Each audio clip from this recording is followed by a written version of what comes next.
So welcome Karen and Brett, and hello to anyone joining and watching the recording post session. We really appreciate your time this afternoon to learn more about Solar Buddies and how you can get started in your classroom. For those who I haven't met officially joining online, my name is Nicole Bratchford, and I'm based at Asia Education Foundation in Melbourne, also known as NAM, or originally known as NAM, which has and always will belong to the Wurundjeri people of the Kulin Nation. So for a bit of background of why we're here today and how this all started, back in 2021, PAS was very privileged to partner with SolarBuddy to offer 200 junior SolarBuddy light kits to each of the 12 PNG participating schools. So that was over 2,000 in total. And it was really successful in developing students' STEM capabilities, and also we found had real life impact, particularly with the power outages in the boarding schools at nighttime and whatnot while they're studying as well. So with this success, we were very happy to re-engage with SolarBuddy and could offer Australian schools the more advanced StudentBuddy kits, which were delivered, I guess, as part of phase 1 delivery. And which I guess leaves us here now, where each Australian school has been delivered their kits, which are getting assembled at the moment, and will then be packaged up and forwarded on to your PNG partner school for them to have access to and be able to use. So to run us through today's session, we have StudentBuddy, SolarBuddy, General Manager Billy Murphy here with us today, who's going to run us through about SolarBuddy, the initiative, why it's so important, and also any logistical components that you need to be aware of. So it's quite a casual session, but there will be an opportunity for Q&A. But if you do have any questions, you can just throw them in the chat as well, and we can support with that. So thank you for joining us, Billy, and I'll hand over to you. Thank you, Nicole. Yeah, lovely to meet you both, Brett and Karen. This is a project that I'm really excited about. I was lucky enough with the previous project we ran with the schools in Papua New Guinea that I got to teach those teachers virtually via Zoom a lot about the work that we do, and most importantly about putting those kits together and the experience that those children from PNG get and learn from a really hands-on, tangible program. I'm a teacher by trade. I moved to Australia 6 years ago now, and I've been involved with the organisation ever since. I was our first employee back 6 years ago, but I love education, I love teaching, and this is me in PNG showing these children how to use these solar lights. And I've been lucky enough to kind of travel the world with the work that I do. But I guess I'm so passionate in educating Australian students here about this issue of energy poverty. It's not a term that many people have heard about before, even adults. I think we all have heard of food poverty and water poverty. Yeah, energy poverty is such an unknown issue that we as an organisation are really trying to raise awareness about, whilst also providing children and students the opportunity to really be part of the solution. So we started SolarBuddy 6 years ago now to raise awareness about this global issue, but ultimately we want to end energy poverty for every single child all over the world. And we do that through running our programs. We have school programs, we have corporate programs where we ultimately educate people about the issue and empower them to put our kits together, which we then ultimately donate to children living in energy poverty. So a huge part of what we do is discussing what energy poverty actually is. I've been doing this 6 years now, and I speak at some large-scale events, and I always ask the audience, who has heard of this term energy poverty before? And often you might get 5 or 6 out of 300, 400 people. And that actually hasn't changed at all in the last 6 years for me, which shows that this is an issue that no one really comprehends or thinks of. Yet, energy poverty actually affects 789 million people all over the world. And they are technically living in extreme energy poverty, meaning they have no access to electricity whatsoever. So when the sun sets at nighttime, they're living in complete darkness. There is no way to flick on a light switch to provide light in your home. There is no way to plug in your laptops and your devices to do your work. You are simply living in darkness once the sun has set. And essentially, energy poverty affects people in 4 key ways. First of all, it affects children's education. As you can imagine, when the sun sets, so does their ability to continue their studies, to read their books, to do their homework. I know for me, when I'm talking to students and children about this issue, I get them to even start to look around the room and what can you see in this room that uses electricity? They could probably list 10 to 15 things in a classroom. Yet just imagine not having the ability to have any of those things. What would their education look like? So for children in PNG in remote areas, they're really restricted to daylight hours to do their homework and to read their books. Extreme energy poverty has a huge impact on people's health and well-being. What we find in communities living in extreme energy poverty is that they rely on kerosene lanterns and firewood for lighting.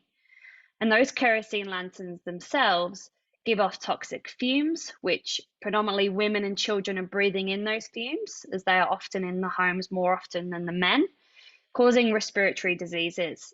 And energy poverty on a global scale kills more people every single year than HIV and malaria combined.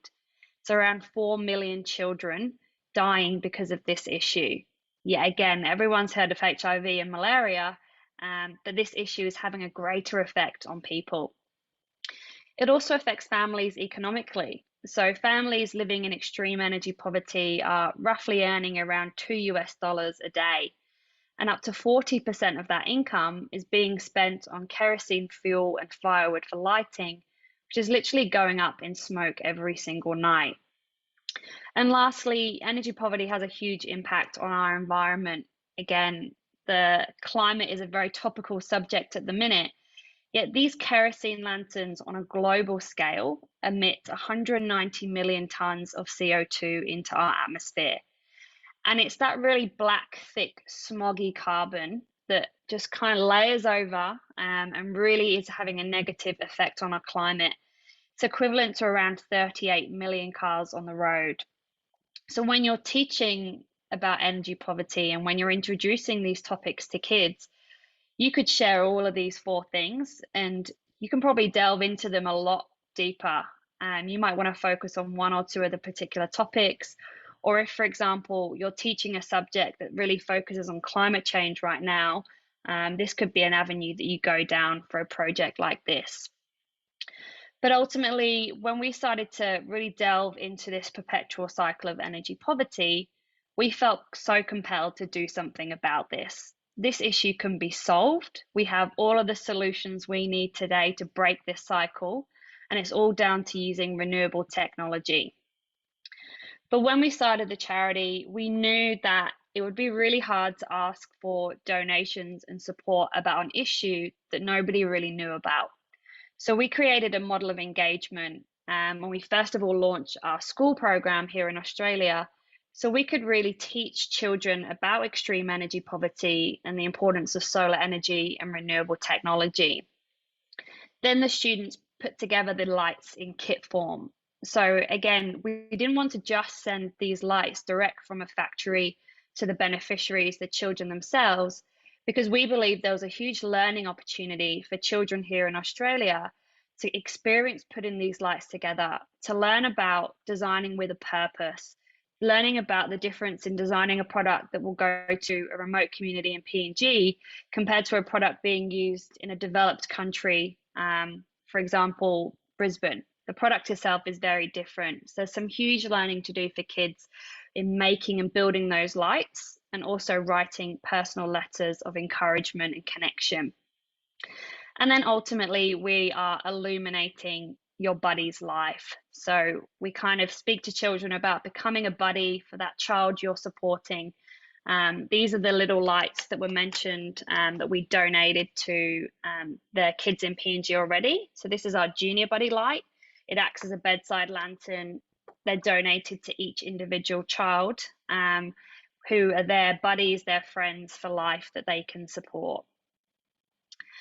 So we are constantly trying to design new solutions to issues surrounding extreme energy poverty. So as I mentioned, the Junior Buddy light was the first light that we designed. It was primarily designed for primary age students to assemble, to put together. It's a pretty simple step to actually build the lights. And then ultimately we donate these lights again to primary age children. It's their individual light to keep, to use to move around their community safely, to read their books, and to be able to do something at night with their family as well. And a lot of the work that we do, we talk about human-centered design, designing for a purpose.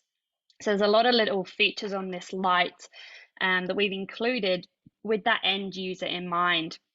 So by adding little feet on the bottom of this light, you've got your little arms on the side to really humanize the light. So when those children receive them, they see this light as their friend, it's their buddy, it's there to support them.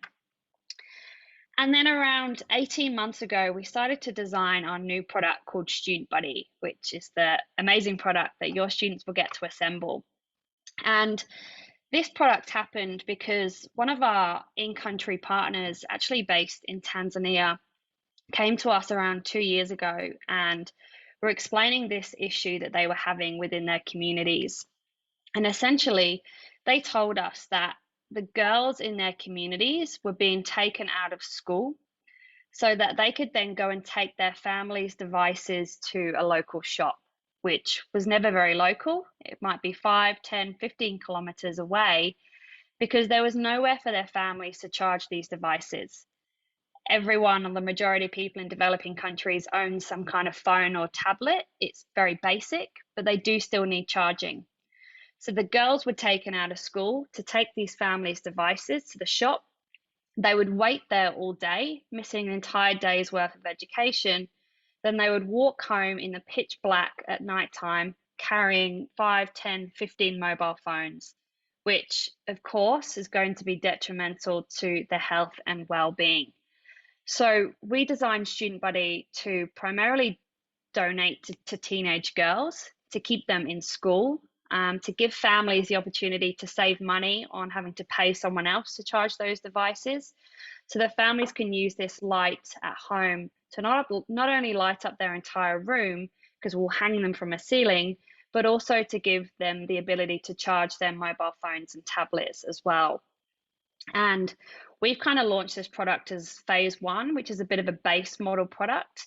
But we're also looking at adding in some VR aspects and some 3D printing opportunities where students can actually experience what it's like to be in a community in PNG, and see what kind of accessory they might want to actually 3D print to attach to their StudentBuddy that would work in a community like that. And then lastly, we are also designing Family Buddy, which we're looking at solar powered cook stoves, solar powered refrigeration. Again, in communities, there is no way to keep your food cool. So families are constantly foraging and hunting for more food. There's nowhere to keep your medicine cool. So we're looking to start to actually donate an entire suite of products to families to end this issue of energy poverty. And I think another angle that you could almost go down as well with this product, I really see this as a great introduction to designing for purpose, and hopefully getting kids to actually start to think about wanting to do something really purposeful in their design subjects, in their STEM subjects, coming up with ideas and solutions to other issues that communities are facing. And it's amazing that you've already got partner schools in PNG, because you've already got a real tangible link between the two schools. So these are just some of the, I guess, some of the images and some of the challenges that are faced and why we started StudentBuddy. Even you can see on the right, this is a school in Kenya that we support. It's broad daylight, yet the classroom itself is pitch black. So it's so hard for those teachers to teach and those kids to study. So we're even finding that the StudentBuddy lights are going to actually be used during the day. And I've visited PNG a number of times, and it's very similar. They're generally windowless homes, windowless huts for schools. So the lights are going to really support these communities and ultimately keep those girls and boys safe so they don't have to miss any education. And everything that we do as an organization is linked to the UN sustainability goals. So whether or not you know about these goals, whether or not your students know about these goals, I would definitely recommend doing a little bit of research and actually talking about them when you're running this program. Because by building a StudentBuddy light, they're having a huge impact on these goals. They're helping to improve no poverty. They're improving people's health and well-being, providing quality education, focusing on affordable and clean energy, climate action, etc. There are 4 or 5 of these goals that they're taking physical action towards.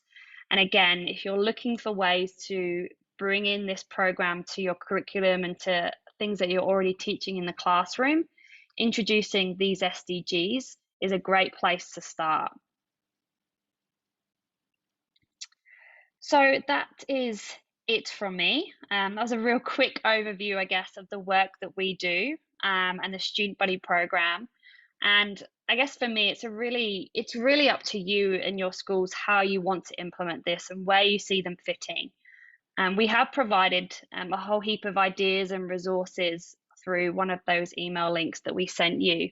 And that has got also the whole design journey of how we actually designed this product from start to finish and all of the different aspects that we considered. So again, if you're looking at including this in more of a design and technologies focused lesson, then that would suit really, really well.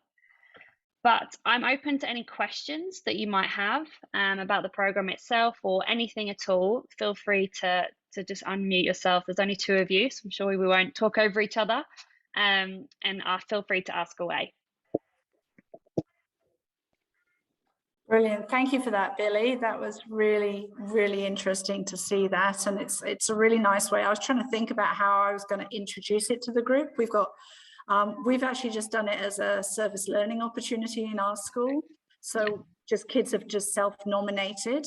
We've got it set up in, we have a room here a project room where we have all tools and spaces and things set up. So we've got it all set up, ready to go. And when the kids get back from camp next week, then yeah, we will be putting that together. But I really like that idea of the way you presented it and going from that energy poverty. It's yeah, really thought-provoking. So that's great. Yeah, no, I'm just excited to get going now, really. Thank you. Yeah, thanks, Billy. You sort of you got a sense of where I was at early in the piece. Sorry, I didn't realise that you were the boss. But anyway, I'm pleased that I was talking to someone that's important in the organisation. Absolutely. Yeah, no, I don't know. Can we get access to your presentation from today? Yeah, absolutely. I'll send this through to Nicole, and then Nicole, if you're happy to just share throughout the schools, then yeah, you can absolutely use this, talk through each section. Yeah, absolutely. Feel free to use this one too.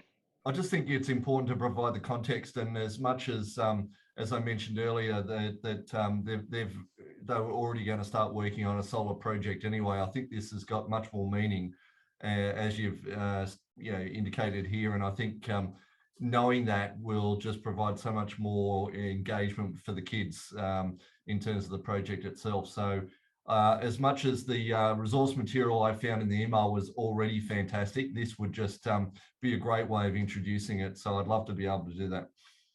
Yeah.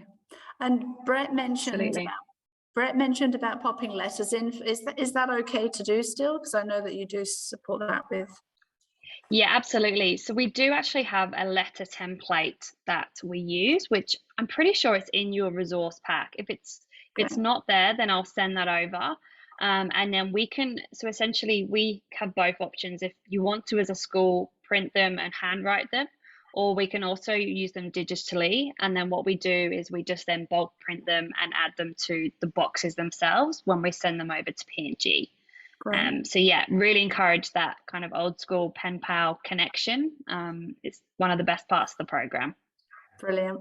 But you don't necessarily want bars of soap put in there, I'm guessing. Yeah, maybe not this time.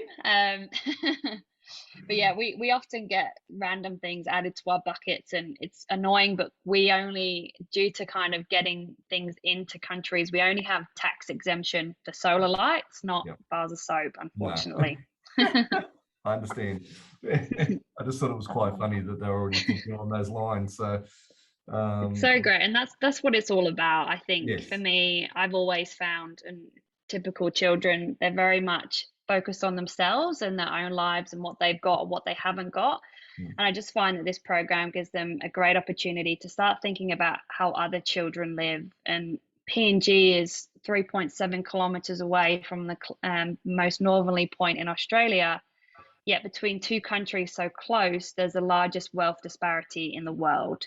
So there's so much learning for kids to do, and to learn and understand that these kids in PNG are probably the happiest children I have ever met. And I truly believe it's because they don't have all of this extra stuff and extra pressure on themselves. So there's some, I'm waffling now, but there's some huge learning as well in that perspective. Having walked the Kokoda track twice and stayed in the villages that you walk in, which are really sort of quite isolated, you get a sense of that energy poverty that you talk about, because you are, when the sun goes down, you're in darkness, and the only things that we were reliant upon was candles, and you get a real sense of exactly just how tough it is. And it's interesting, I think the Australian government's provided some avenues by which people can charge their phones out there. So they've got charging stations which are all solar powered, and I noticed from the one that was put together, you've actually got two little USB sockets where they can actually do that as part of that light, which is really, really cool. Yeah. So I noticed some of the communities out there actually use solar to produce their hot water. So it's obviously it's got some great applications, but this is brilliant. I love it. Thank you. Great, thank you. I'm going to have to dash off, but thank you so much, Billy. That was really inspirational. And thank you, Brett, for suggesting that, getting the PowerPoint as well. I think that'll be a really nice way of presenting it and introducing it to our groups here. So thank you, guys, and see you next time. Thanks for joining, Karen. Thanks, thank bye. you. See ya. All right, and my other question, Billy, I should ask, or maybe it's a Nicole and Sophie question. And hello, Sophie. Sorry, I wasn't being rude earlier. I did see you wave. In terms of the return, I noticed in the email that we've got a contact. In the email, there's a contact that we need to send some information. Billy, is there 10 in each box? Yes. Right. Okay. Yeah. So, and I was going to send the email through and say, look, we'll be ready by that. Do we stipulate a date, or do they give us the date? You can stipulate the date. So we essentially have we try and keep to like a 4-week time frame, but we totally understand that there has been delays in actually getting the lights to you, etc. So essentially, if you think it's going to take longer than that 4-week period from when you've received the lights, you can just let us know. So it's just, I think you've got Magdalene's email address. They probably would have come from her. Correct. Just let her know, just so we're aware of it. And then once they are ready to be picked up, again, you just let us know and we organise a courier to come and grab them. I noticed she said the week of starting Monday, the 22nd of August, which I've checked with our teachers that are teaching it, and they seem to think they'll have it done by the end of that week. So, at this stage, I'll reply to the email. But the only issue is I noticed in the email it says, were there any broken ones or any that need returning or something like that? So should I hold off, or do you need to book that ahead of time? No, you can hold off. That's totally fine. Just wait till you've actually assembled them. And if you think that you're confident enough that they'll hopefully be finished by the end of that week, then just wait till they're assembled and then fill that form in after that. Okay. I didn't know what sort of time frame you had in terms of booking things. And yeah, no, that will be totally fine. We can work with you on that. Sweet. Good to hear. No, that's great. And then in terms of I guess, time after that, Billy. So it goes through the quality assurance. And I guess we have to wait for all the Australian schools to return their kits before going through that process. And then we'll go over to Port Moresby main office. So that, Brett, there might be quite a bit of time between finishing the kits and then your partner school actually receiving them. Sure. Yep, no, that's fine. It's are they aware that they're coming, or? They should be aware. It would have come through communication from AAPNG, but I think I guess when we started this process, it was back in phase 1. So it's, I guess, not integrated into the phase 2 delivery, but they will be aware that they're on their way. Okay, that's all good. I just wondered. Yeah, that's fair. And on that, Brett, I'm just thinking, picking up on the writing the letters idea, that makes a nice connection to, you'll recall Pauline Subi's suggestion to set up a bit of a PNGAus program. So maybe this is a great way to kick it off. Correct. Yeah. No, I hadn't forgotten to that, but it had sort of it was on the back burner, so to speak. Yeah. But I think you're right. It might be a nice starting point, and we can go from there. And we can let Pauline know, and then she can hopefully coordinate some sort of response from there. Yes. Yeah. And it can go from there. Sounds good. Yeah. Billy, this might be a bit selfish on my part, but you know, I'll throw anything out at this point in time. Do you do other things, your organisation? I mean, obviously you've got your little StudentBuddy things, and then you've got the Student Light and the family one. Are you doing other things from a sustainability perspective of a STEM nature that? Yeah, so I guess as other than our product, so I guess for a project like this, the lights have been funded through the Asia Education Foundation, but typically schools would fundraise to take part in one of those programs to essentially pay for the kits. We do also have a sustainability kind of design thinking challenge called Solve the 17, which is all around, I guess, delivering. We pose issues around some of those sustainability goals, so actually challenges that communities are facing, and then kids go through a design journey to actually design their own solutions to some of those issues. So we also run a project like that as well. So we do a number of things, and definitely more than happy for you to kind of reach out individually, and we can chat through some of those opportunities with you. Yeah, I'd love to. That'd be great. I mean, always looking to inspire our youth, and you know, the STEM subjects. I think if we can get something that has some real meaning and connection with people, I think there's a real bonus in that. Amazing. Yep. All right. Well, I don't know. Nicole, can you pass on my email to? Yeah, of course. Yeah, no, we'll do, and I'll be in touch with the recording for this to all the schools, but and also the presentation template as well. And I'll pass over some details as well. Brilliant. Yeah, easy. Perfect. Fantastic. Well, thank you so much, everyone. Oh, lovely to meet you, and yeah, as I say, the teachers are in raptures. So you know, it's great when you can inspire the teachers, not only the kids. So that's pretty cool. Amazing. That's great to hear. Yep. No. Yeah, thanks for joining, Brett. Appreciate it. No worries. No, always happy. Thank and you. Very keen to be involved. So thanks again, everyone. Thanks, Brett. Thank you. Bye. See you later.